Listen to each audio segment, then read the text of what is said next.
दोस्तों यहाँ पर मौजूद है एक नहीं, दो नहीं, तीन नहीं, चार नहीं, बल्कि पंच केदार।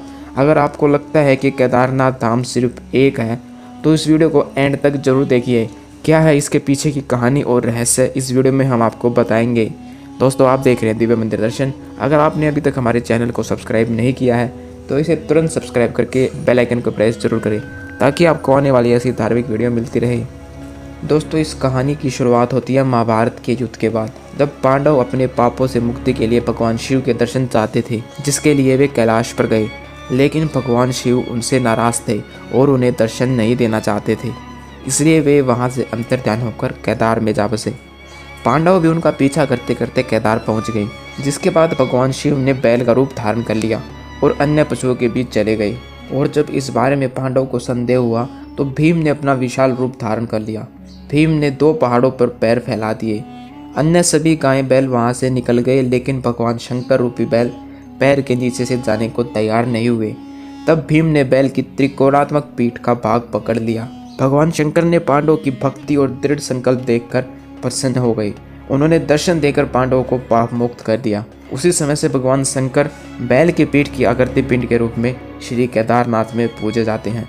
अगर आपने केदारनाथ के शिवलिंग को ध्यान से देखा होगा तो वे एक बैल की पीठ की तरह नजर आते हैं। ऐसा माना जाता है कि जब भगवान शंकर बैल के रूप में अंतर्ध्यान हुए तो उनके धड़ के ऊपर का भाग काठमांडू में प्रकट हुआ। अब वहाँ पशुपतिनाथ मंदिर है।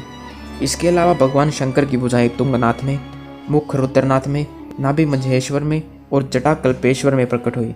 इसलिए इन 4 स्थानों के साथ केदारनाथ धाम को पंच केदार कहा जाता है। महेश्वर मंदिर में भगवान शिव की पूजा नाभि लिंग के रूप में होती है, जिससे भगवान शिव के मध्य भाग के दर्शन होते हैं। मान्यता है कि यहाँ का जल इतना पवित्र है कि इसकी कुछ बूंदों से ही सभी के दुख, पाप, रोग नष्ट हो जाते हैं और मोक्ष के लिए तो इसकी कुछ बूंदें ही पर्याप्त हैं। इसके बाद पंच केदारों में शामिल तृतीय केदार भगवान तुंगनाथ का धाम है। भारत का सबसे ऊंचाई पर स्थित है ये मंदिर। तुंगनाथ मंदिर केदारनाथ और बद्रीनाथ मंदिर के बीच में स्थित है। यहाँ भगवान शिव के हृदय स्थल और शिव की भुजा की आराधना की जाती है। और केदारनाथ की तरह ही शीतकाल में यहाँ भी 6 महीने तक कपाट बंद होते हैं। इसके बाद दोस्तों चौथा केदारनाथ रुद्रनाथ मंदिर, जहाँ भगवान शिव के चेहरे की पूजा की जाती है।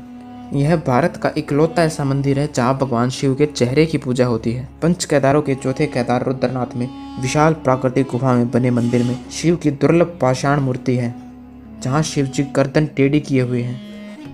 5वें केदार के रूप में दोस्तों कल्पेश्वर मंदिर विख्यात है।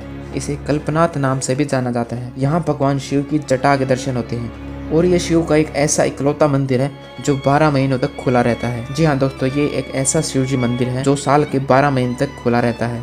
कहते हैं कि इस जगह पर दुर्वासा ऋषि ने कल्प वृक्ष के नीचे घोर तपस्या की थी, तभी से यह स्थान कल्पेश्वर या कल्पनाथ के नाम से प्रसिद्ध हुआ। यहाँ श्रद्धालु भगवान शिव की जटा जैसी प्रतीत होने वाली चट्टान पर पहुँचते हैं। गर्भगृह का रास्ता एक गुफा से होकर जाता है।